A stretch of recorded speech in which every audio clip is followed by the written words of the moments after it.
Hello, this is Joe Peters with Momfit with Joe Peters. Welcome to the Spanglish World Network and the H.E.R Network on the Single TV channels 250 and 251. Please remember to download the Single TV in all the respective app stores, iOS and Android devices. While you are downloading, please leave a comment and a rating. The app is free. You don't want to leave the app, download the app in your phone, please remember that Single TV is also available in Google Chromecast, Amazon Fire TV, Roku, and Roku Stick in all the smart TVs since 2016. Welcome to another episode of Momfit with Joe Peters, where our mission is helping you to win the marathon of life without burnout. I'm super happy to be here and have you here as we are every Friday talking about different topics that hit us in different ways as moms in this journey that we call motherhood. That we all love, that the reality is a lot of the times we are not prepared for. So if you are not following me yet, please make sure to go to Joe Unicorn Coach on Facebook and Instagram. I handle my own social media. So if you have any problem, any challenge, any question, you feel overwhelmed or alone or that you are failing on this marathon, please send me a message. And then if I don't have the right answer, I will find somebody like Ashley that will come here and together we will find a solution because mama, you are never alone. You are part of the monthly community and we are here for you. So I this has been a theme. I think that has been the theme of the second quarter around how important it is to prioritize our health and our wellness. And today we're going to be talking with Ashley a little bit more into that part of the mind, body, spirit trifecta and how we need to take care of all three of them in order to have that wellness and how actually that could impact things like fertility and how things go for us. So Ashley actually supports women trying to conceive to create a fertility foundation within themselves by aligning their mind, their body, and their spirit. She is passionate about empowering women to take their health, their healing, and their happiness into their own hands. Ashley, I'm super happy to have you here. I would love that we talk a little bit about your journey, how you start doing this, who is Ashley, and why do you love doing what you do? Thank you. I'm excited to be here. And really, I feel like my journey chose me. I have been blessed with twins who are now 11, and I have a 5-year-old as well. And really, what really shifted for me was, when I landed on my yoga mat and began to prioritize myself. It started with a $5 karma class and really just wanting to dive deeper, wanting to explore more, and realizing how important it is to not put yourself last and to make time to do something for yourself, for mind, body, and spirit every single day. And what that looks like for you is individual to you. But I think it's really important to fill up your own cup first so that you can give to everybody else in your life. And how you start getting into that part of the inner fertility with moms. How was that journey for you to start discovering that that is where you want to work and help?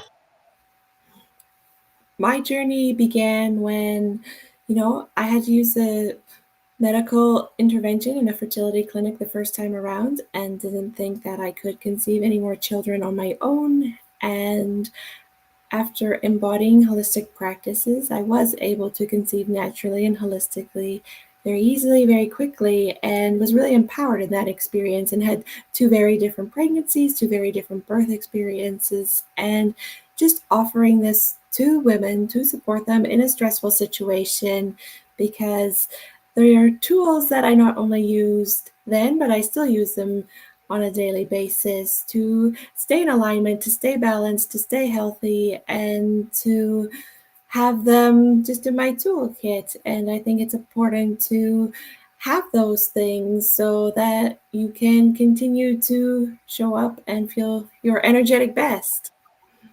I love it.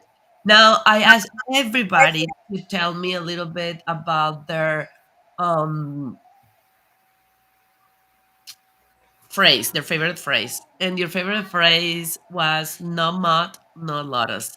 So, why you Yes. pick that phrase and what that phrase means?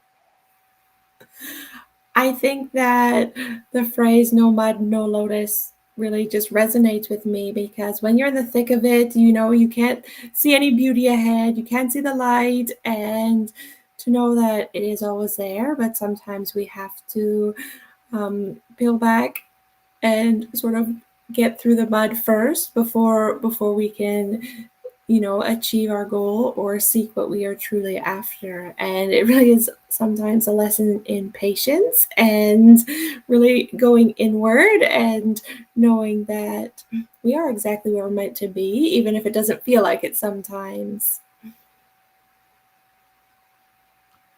Okay, yeah, and I think it is so important because sometimes we feel like we will never get out of the mud, and then we can start fighting with that.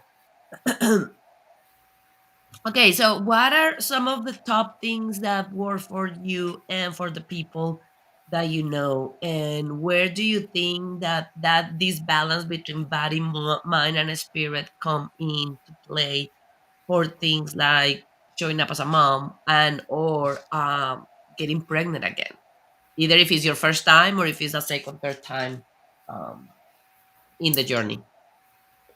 I think it's so important to have that balance. And sometimes people come to me and say, I just want the yoga, or I just want the Ayurveda, which is the sister science to yoga. And it really is a holistic approach, and it's all of you and coming back and remembering your wholeness and addressing all pieces and parts of you, even those parts of you that may be your yin side or your shadow side or your dark side, or those pieces and parts of you that you don't welcome with loving arms. And I think that that is really important to take that approach and to really begin to love all of yourself and not just those parts that you deem worthy. And it can be challenging to, you know, not be pregnant or not be able to show up in the way that you want to in every given moment. But I think it's also a great opportunity to give yourself grace and to, know that you are doing your best in every moment possible.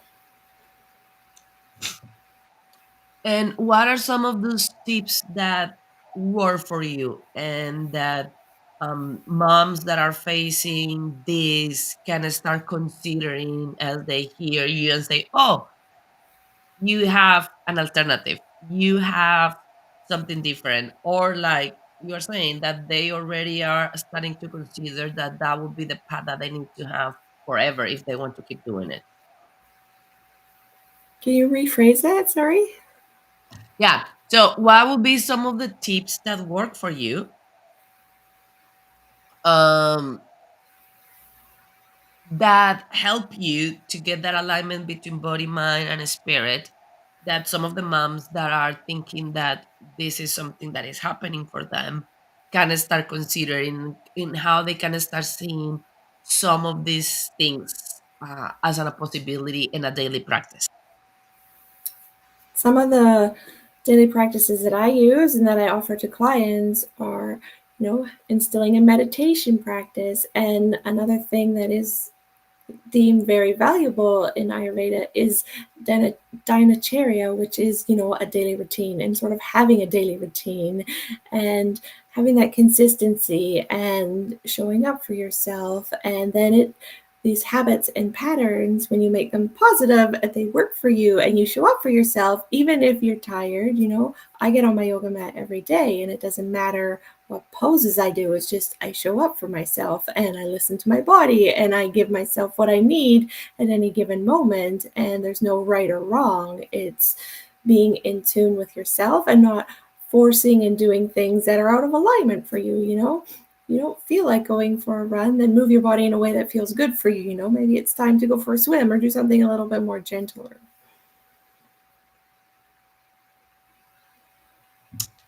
Okay, so let's talk about prioritizing your health. That is the topic. That is what you are an expert on. So we want to hear more about you as an expert on how that looks like, what that means, um, and then how people can start paying attention into doing something for their mind, their body, and their spirit daily. I love and I'm trained in 5 different kinds of yoga, and I think it's a great way to bring mind, body, and spirit back into balance and alignment. And it doesn't have to take long, but the benefits that you reap are profound. And also having a meditation practice is a beautiful way. You know, I used to get dragged out of bed by mom on a daily basis and feel like I was running behind, feel like I was not showing up with the energy or the vibration that I wanted to. And so it's a conscious choice that I made to wake up intentionally, to take time to meditate before my kids get out of bed. And that wasn't always the space I was in, but it really has been a shift for me that I show up differently and start the day with stillness and quiet and then move from that space and place instead of like the opposite. And that has been profoundly, you know, helpful for me to change the way that I show up as a mom, as a business owner. And I think that when you can sort of do that for yourself, and it may not be in the early stages when they're teeny tiny, but I think that it really can help you in so many ways just to feel and come back to feeling like your best self.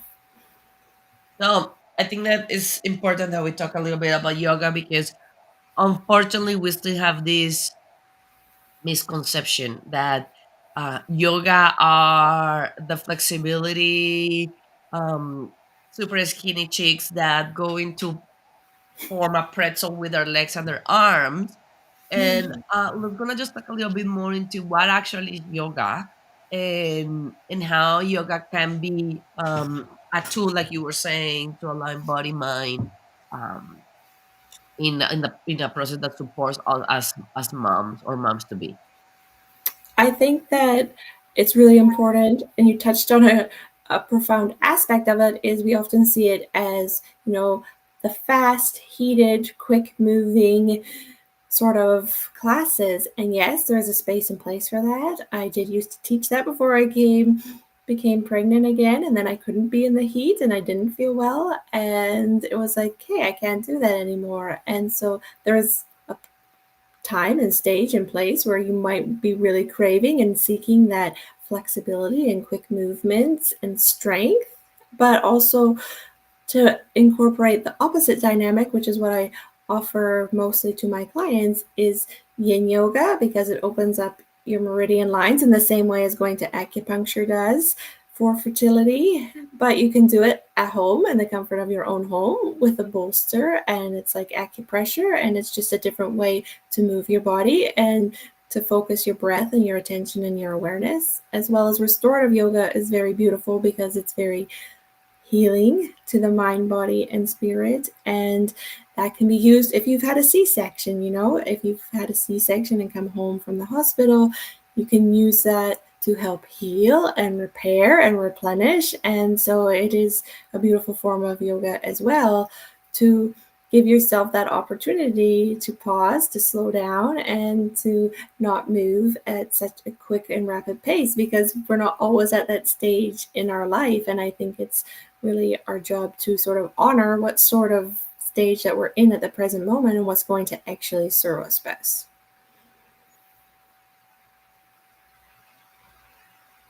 You're muted. I can't hear you. And I think that is something that we need to normalize so much because actually, when we start understanding that what we call as yoga is only one of the eight paths of yoga, like what we call as yoga, that is the movement, is only one of the limbs of yoga. that is called asana, that is the movement of the body, then we start knowing that yoga is a lot more of that. And I think that is beautiful what you are saying, because there are moms that are saying, I don't have time to move. You can practice yoga, practice and again curious into the yamas and niyamas, that are the first two parts or the foundation of yoga. That is ethical ways of living. You can do it with asana, that is the movement. You can do it with breathing when you are breastfeeding your baby, when you are getting a panic attack, when you are getting ready to do something. Just pranayama, just the breathing can be a way of doing that yoga, and then the meditation too. So I think that that is very important that we start normalizing that. The asana part was the part that was the most popular when moved to the West Yes. from yoga, and then it just eat almost the other seven limbs into, and then everything that is movement, that is one of the limbs, is yoga. That when you start thinking like with I we're working with somebody like Ashley, you start understanding that there are so many things that get you into yoga that are not just the movement, and then still have the benefit. Like I, for example, hear a lot of time with restorative yoga, people are like, but we are not doing anything, we are just laying down there and change position maybe 3 times in an hour. Like how that is beneficial. And then it's part of that part of that you were saying, that relaxation, that allow your body to get better.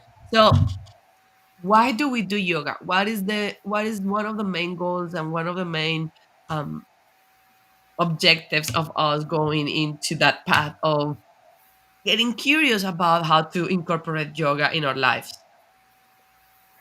I think for everybody it will be different, but I know for myself personally, it was the energetic benefits that I felt afterwards. You know, I always felt better every time I got off of my mat, and that's what kept drawing me back to it. And that's when I started to study and explore it further. And I think that you can find a type of yoga. I believe everybody can do yoga. There is some form of yoga that you can do. There are yoga nidra meditations that you can do, which for a sleep deprived mom are a lifesaver. I mean, it's a yogic sleep. 20 minutes is equivalent to 4 hours, and it's like a reset for your body. It's a reset for your nervous system. And, you know, a quick 20 minutes of that is setting you up for success for the rest of your day. If you can take that time and pause. If your baby doesn't nap, then do that and that quick 20 minutes and feel revitalized. And there's so many things that we can do for ourselves, even though we think that we don't have time. And also knowing that if we do that, we are going to end up feeling better afterwards. And, we receive from what we give ourselves. And I love that you make that that connect that one too, because for all the moms that are um, in the third trimester, especially, that you're already tired, discomfort, or you are in those first ages of life where they are not sleeping, or you have a baby with colicky or H.E.R. or any of those things, and you are tired and you are exhausted, and you may not have enough support around you. Things like what Ashley was saying on the yoga nidra are completely delicious. You don't know how many times I'm feeling exhausted, and then I just go to my bed, close curtains, get a blanket, play the yoga nidra. And the reality is sometimes I don't have the 20 minutes that Ashley was saying. So sometimes I just go to YouTube and say 10 minutes yoga nidra or 15 minutes yoga nidra and do it, and then go into such a deep level of rest that you do wake up feeling better. And I think that is a beautiful opportunity for us to see how many tools we have available that sometimes we don't even know about, that can make our life easier, because that is something that I want to talk with you and hear your opinion. Sometimes we just make the default assumption that it needs to be hard, that we need to struggle. And then when we start discovering tools like these ones, we start saying like, wait a minute, it doesn't have to be that hard. There are some of these tools that are here to support me into feeling better, into feeling rested, into feeling that. So what do you think that there is that conception that we just assume, yeah, I just need to suck it up. It is supposed to be hard and I just need to muscle through. I think that you can only go so far doing that and then it catches up with you. I think that, you know, your body is going to be asking for, your mind is going to be asking for some sort of reprieve. And it is a perfect thing to give yourself that reprieve and that reset. And yes, there are going to be challenging times, but how can you breathe through those? How can you still, not feel so triggered when things aren't going your way or as planned? Because there are always going to be obstacles, but how can you navigate those with a bit more ease? And I think that it's not just, in that moment, there is always going to be something that you're showing up against. So it's having the resources within yourself to be able to move through them in the best way possible for you. And it may be messy sometimes, but it's also embracing the mess and letting go of perfection and letting go of the way we think things should be and accepting things as they are. Well, now let's gonna talk a little bit about meditation because that is another part of yoga that is being very misunderstood. And then I know that a lot of moms think of meditation, think on those gurus in caves in India that spend days meditating, or they think about Buddha that meditate for days, or they think about something as silly as a Star Wars with Yoda. So, how has been your journey on meditation, and how moms that want to start exploring this can start playing with the idea of meditation and what that meditation is? I think that there can be a lot of barriers to a meditation practice, but they're often ones that we place on ourselves. And so there is a form of meditation, I believe, for everyone. In a beginning stage, I would say it would be a yoga nidra practice because you cannot do it wrong. So if you're thinking, I can't do this, anybody can do that. You cannot do it wrong. So that's a great place to start. But if you're someone who says, I can't sit still, then, do walking meditations, find a labyrinth, be present when you're walking, take the earbuds out and actually be in tune with your senses and what is going on around you and stop rushing through life and take the opportunity to be present, because I think that's really the missing piece is the presence. And it's not what it looks like, it's noticing what is going on for yourself personally, the thoughts that are coming through, and just being a witness to them and not being attached or judging what is showing up for you in the present moment. And oftentimes, we can be our own worst critics and say, oh, well, I can't, because you have a preconceived notion of what it's supposed to be like or feel like or look like. And I think that I don't know if it was I really don't know who I hear this, but it was brilliant because as a perfectionist type A mom, I'm always active, I'm always thinking. So when I initially many years ago start trying to meditate, it was very frustrating for me because my expectation was you are going to clear your mind and then you're going to just be present. And then I had thoughts all the time. And especially after the baby, because it's always like, oh, I cannot forget this, and I need to do this, and he's running out of diapers, blah blah blah. And I hear somebody said that for them meditating was like being in a busy New York City road at a rush hour, and that the thoughts were just taxis that were passing through. And the taxis were looking somebody that stopped them and jump in them to carrying them someplace. But then the game starts saying as soon as the thought came, instead of fighting it and oh, what is wrong with me and why I'm not doing this right, why I have these thoughts and go away, I don't want thoughts. then it was like, oh, I can just say, oh, there is a taxi, and I can choose if I stop the taxi, jump in the taxi, and go someplace in that taxi, or I just see the taxi come, slow down, and then go in the other direction. And I think that that helped me a lot because I think that is another misconception of if you're meditating, you're having your mind blank. Actually, I grew up as a Jehovah Witness, and the misconception is so bad that one of the reasons why, for example, Jehovah Witnesses, I don't know if they changed because it's been out of the reach for a long time, but when I was a little girl, Jehovah Witnesses will not meditate because literally they say when you meditate, you put your mind blank, and then the devil can jump in and do it. So all of that, that it needs to be this way, you don't have to be thinking, when in reality, I want to hear your opinion, is actually the practice of learning how to get back to the present, to your breathing, despite the thought, despite. So it's the practice of choosing, I'm not going to jump into the taxi and go over there to imagine all the horrible things that could happen. I can just wing at the taxis and say, hey, bye, see you later, and stay in here. Yes, that's precisely it. And it's not, you are not going to ever empty or clear your mind or have a blank slate. And so I think that is, the misconception. And then, you're judging yourself of, oh, well, I'm not doing this right.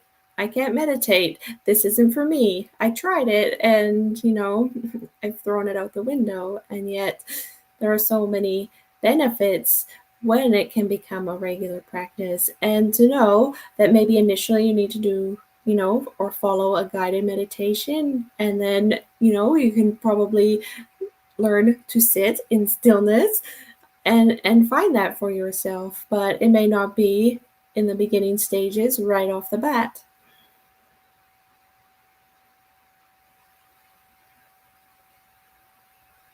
And I think that the other thing that is important there, and I love how yoga, like the limbs, is more like a tree, like the lotus that you have behind you that looks like a crown for you. And is you can start wherever you are, that you're going to use some of the other limbs in every single one of them. For example, when you are doing the movement, part of what I started working on in the yoga was like, it was the movement. And initially, I'll be completely honest, I love hot yoga because I'm a type A. I love the stretchy, I love pushing myself. So it was literally a workout. But then, as more as I start doing things like pranayama and breathing, then I start saying, oh, how I can breathe in the pose, how I can hold the pose without rush and just breathing, and then say, oh, this is actually really challenging, just holding it. Or then even doing that meditation part of it, of being in the class and doing yoga and doing the asana and the movement present, not with your mind check out thinking on what you're going to do for dinner, but actually when you're thinking about dinner and the kids, you're like, no, I am doing warrior two, and this is what we are doing right now, and I'm feeling my body. So I think that is lovely how they all can interconnect and support us. Because I will even say, like, you don't need 10, 15, 20 minutes of meditation either. Yeah, you can pick 5 minutes of just being present and breathing to actually co-regulate or regulate your nervous system. Definitely. I think that is the best piece of advice I can probably give is, if you are feeling stressed or anxious or overwhelmed or whatever that feeling is to pause in that moment, because the breath is your anchor to bring the mind and the body back into harmony and to find that equilibrium within, and to take a conscious breath, like even one conscious breath, and just to pause is going to be such a game changer for you, because oftentimes what we do is we override that and we continue and we push through, and we don't take that time until maybe, oh, I'll do it at the end of the day, or I'll do it later, or whatever the excuse is. And I think there that um I think there that it's important that we get into the part of how important is to not feel guilty, like you were saying at the beginning, for taking time. And that is something that I think that all of us battle as mom. And that is like you were saying, like, and I'll be completely honest, like, this week I'm being super sick. I work out every day, but it's been super hard to wake up extra early to work out because I'm also tired, because I'm also feeling not good, because my baby's sleeping with me, because my baby's sick, because we are not sleeping at all. And it can be very easy for us to start making it one day become two, and two become three, and three become a week, and a week become a month, and then you close your eyes, and then it's been 6 months, it's been a year. You don't even remember when was the last time that you move your body, or that you breathe, or you meditate. So how moms can create some boundaries around that, to make sure that they cut themselves in that process before that start extending to a point that is to, like, I don't remember when was the last time that I breathe or meditate. I think that to catch yourself as soon as you can, and to I think it really just comes down to holding yourself accountable, and making those promises to yourself and keeping those promises. Yes, there may be times and situations where maybe it doesn't serve you, but if I'm ever feeling under the weather, then that is going to be a time to do, say, restorative yoga, or something that is going to be really calming and healing for me, to help me on my path to feeling my best state of health and wellness. So I think it's knowing yourself, and if you're really not feeling your best, then that wouldn't probably be a time to do a hit workout or something like that. Like, go for a walk and, still receive some benefits, but maybe don't push yourself to the extent that you previously would have, because it only sort of lengthens that repair.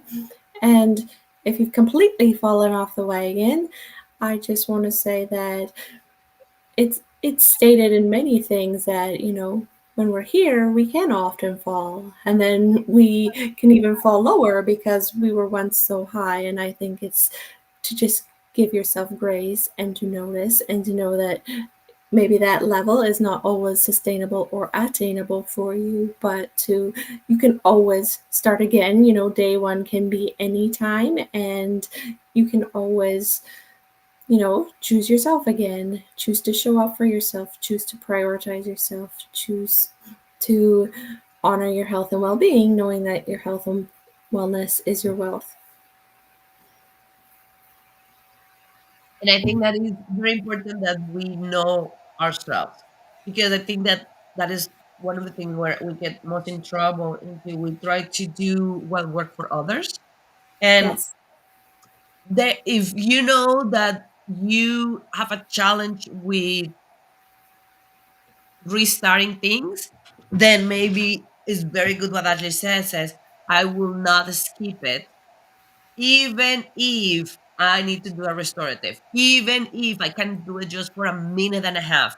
Just the mindset that I did it will help you to not have the feeling in your brain that you skip it. One that I see a lot that is very common too is have a maximum no matter what. So if I'm gonna skip, I'm gonna skip one and no more than one, or I'm gonna skip two and no more than that, and then it's going to take some time. But start thinking on that what if, because I think that it's not if happen, it's when happen. Especially as moms, things happen, and if we are prepared for that, knowing that we are unapologetically making our well-being a priority, then we are able to do things like this and say, okay, what are the options? Because there's some things that I want to talk with you that affect this well-being and this holistic approach to body, mind, and spirit, and it's that all or nothing mentality. And we think that if Yes. we are not doing it for the regular 45 minutes, then what is the point? And then from there going to, if I do it for 5 minutes, then I'm still doing it, and I'm still way better than if I choose to not do it at all. Definitely. You know, you may have to modify the time, the length, the intensity, but you can still show up for yourself in the way that you can that day, or you know, the next time you hop on your mat, or the next time you put on your running shoes, or whatever it is, you can still, you know, get back to. I think sometimes we also think like these were the glory days, those were the golden days, and you know, like I can never get back to that. Say if you've had a child, and it's knowing that you can always surpass where you were before, no matter what your age is. And I think there's a lot of things that are, you know, culturally stemmed at us and society sort of tells us, and it's like, no, you know your body best. You know, I was deemed geriatric the second time I was pregnant by my doctor, and yet I felt way better the second time around than the first time around. So, you know, take everything with a grain of salt and listen and tune into how you truly feel. Absolutely. And um I think that that is a beautiful thing that yoga gave us, and is that self knowledge and self awareness to build a trust, to believe in ourselves and believe in what feels good for us, especially around motherhood, because it's so much easier to put all the responsibility and all the trust into the white coat and the experts because they are the experts. But the reality is they are the experts in the generic, not in the particulars of our body, of how we are feeling, of how we are evolving. And I love how that is another benefit of doing some of these practices of mind, body, spirit, to create that confidence, to create that tune into yourself, what your body's telling you. I will tell you that, and a lot of people know this in the channel because I share it often, that when I get to the hospital, I was doing, I never call them contractions, I call them pressure waves. And then I was aiming to do something very natural for my birth. And when I get to the hospital, the midwife measured me and said, "You are ready to push. You are 10 centimeters. You are ready to push." And because some of these work and these things, I tune in and I did not want to push. My body was not ready to push. So I look to my doula and to my midwife and said, like, can we wait? I just don't feel that I'm ready. I don't feel the urge to push. And then my midwife looked me like if I had seven eyes in my face. And so like, I never had any woman that was ready 10 centimeters and didn't want to start pushing right away. They are normally waiting, anxious to 10 centimeters to push. But if you want to wait, wait. And I wait 2 hours and a half more after I was 10 centimeters. Into I get to the hospital at 9:30. And then at 11:30, my body said, I'm ready. Now I want to push. And I push and I push only for like 20 minutes. I didn't tear. And even when I'm not saying that that is what everybody needs to do, I'm saying that all of that happened for me because I was able to honor how my body was feeling and how I was feeling, and what I was feeling was the right move over what the checklist said. According to the checklist, I was ready. And I will never be able to prove this, but I will bet money that if I start pushing at 9, that will not make my baby burn any sooner. What it will do is I will be pushing for 3 hours until my baby was ready to get burned. That was at 12:15 in the middle of the night. So I love how that also can help us to create that part there. Actually, what is one of the biggest um fears and obstacles that you see with moms when they start working with you into creating this inner holistic fertility to get ready for their next step in their motherhood journey? I think it is very eye-opening because what what is seen can be unseen, but often we don't realize what is truly available to us and where we're not tapping in and accessing all pieces and parts of us, as well as overlooking how stressed we actually are in this situation and really giving the nervous system that reprieve that it's asking for because it is stressful. And if you're working and you have appointments and all of these things, it's just accumulated stress, and you keep thinking it's going to be next month, it's going to be next month. And I think it's good to have support outside of you as a couple. Because they're in it with you. And I think it's just nice to know that someone has your back, and I'm experiencing this. What can I do? Or this is showing up for me right now. How can I navigate and move through this with a bit more ease? And whether it's a breathing technique or a yoga class designed to help move those issues in our tissues because we all have them. It's a really good way to not remain energetically stuck and to just not remain in that place and to allow it to pass through you and not hold on to it energetically.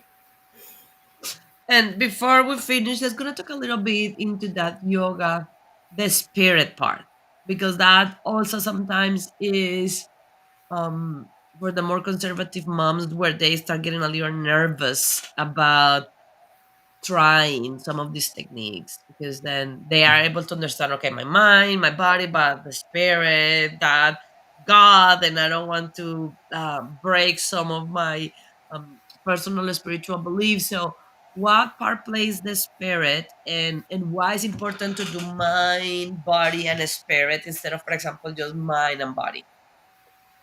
Well, the thing is, you are mind, body, and spirit. So if you're not looking at or addressing that piece and part of you, then you're sort of missing that aspect of yourself. And so for your spirit, I believe in finding what makes you feel like you, what lights you up, and what makes you feel connected to yourself. What does that look like for you? How does that feel? And this isn't an outward thing, it's an inward thing. It's a connection within. And to me, that is spirituality. And whether you call it God, source, universe, divine, whatever it is, then it's for you to tune in and tap into for yourself. And, you know, I can give many techniques or ways of doing it, but it is really, it's your own soul journey and it's for you to discover for yourself.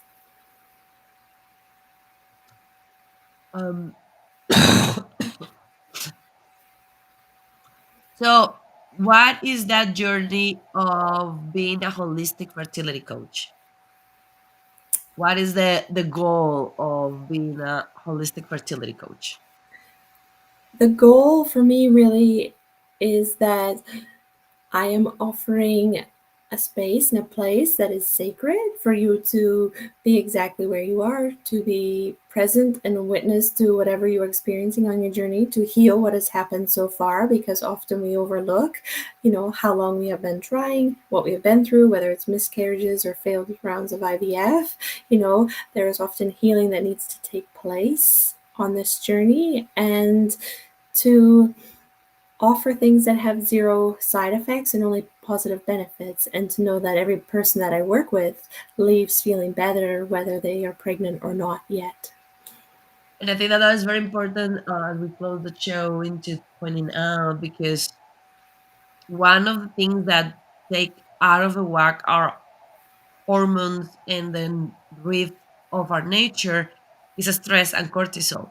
And I cannot think on many other more stressful situations that a mom wanting to have a baby, wanting to either start a family with their partner or increase their family and feeling that they cannot do it. And then it becomes literally the hamster in the wheel, right? Because as more stressed they are, as more they're flooding their system with cortisol, and as more their system find those waves of cortisol, as more their body saying, this is not a safe environment to have a baby.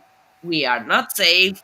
We are putting that in pause. So I think that part of what is important on this approach that you have is helping them to create tools or mechanisms to reduce that cortisol, to reduce that stress, to allow them have a space to find themselves, to find that wisdom within, and from there, from that place not of fear but of hope, trust their body and work as a team to actually come into their desired goal, like you did, where you got pregnant but without any other treatment, when you start having that alignment.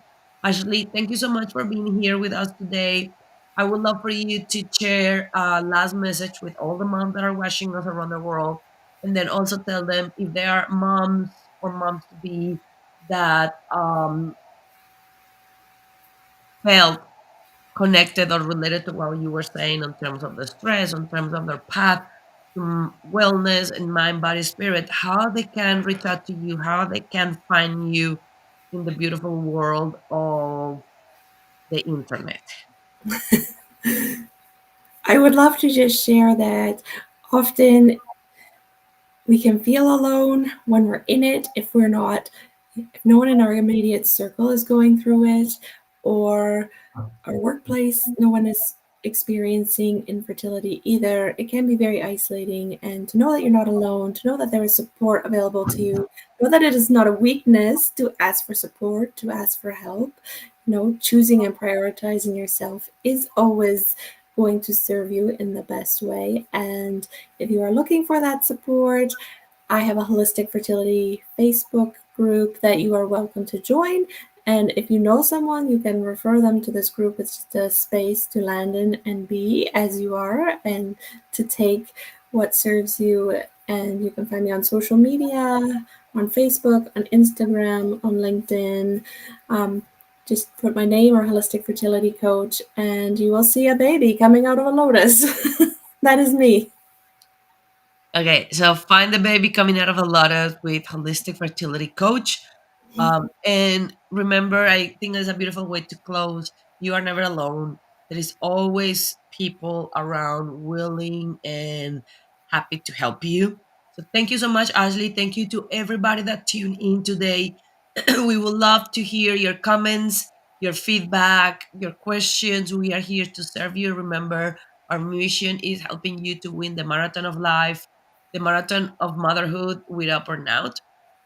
And also, if you are not following me yet, go ahead, Joe Unicorn Coach on Instagram and Facebook. Let's stay in touch and let's win this together, mamas. This show can also be heard on the Spanglish Radio Network. Please check out www.spanglishworld.ca for all the news and programming. Spanglish World. Watch it, hear it, read it, download it, and live it.